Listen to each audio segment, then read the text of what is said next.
आर के Rana channel subscribe करें, बेल icon घंटी दबाएं। आप लोग के पहले अनन्या रिकॉर्डिंग स्टूडियो साहा सुसंगा सीतामढ़ी।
के गाँव में पूजावा गे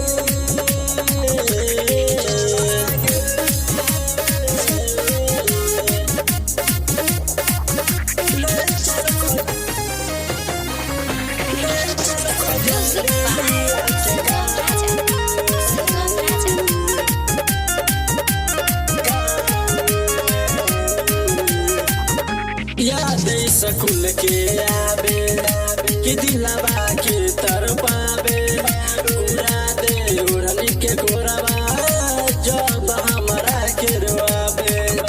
याद स्कूल के आवे कि दिलवा के तरपावे उड़ा दे उड़नी के गोरवा जब हमरा के रोआवे। जहिया से छोड़ के गेलही अपना ससुराल गे अलग हो के जीवन हमहू गोरी तोहरा प्यार में गे पूजवा। जहिया से छोड़ के गेलही अपना ससुराल गे अलग हो के जीवन हमहू गोरी तोहरा प्यार में अलग हो के जीवन हमहू गोरी तोहरा प्यार में। टूटल जाय छे दिलवा हमर टूटल जाय छे दिलवा हमर गोरी तोहरा याद में हो पूजावा गे गे गे ले चल कोजलिया के गाँव में पूजावा गे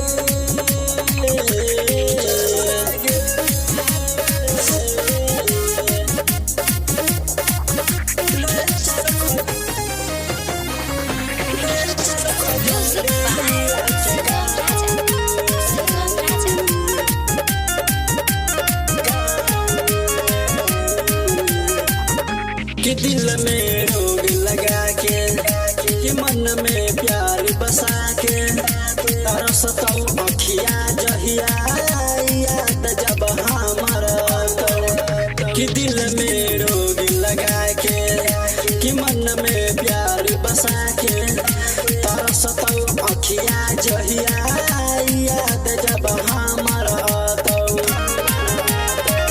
लागल रहौ में जिया के काट गे जाई छै त फोन करी है 2 दिन के बाद में गे पूजवा।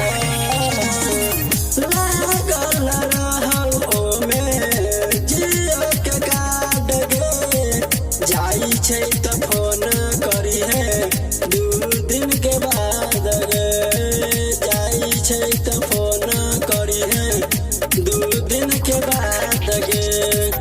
राइटर बिगन राना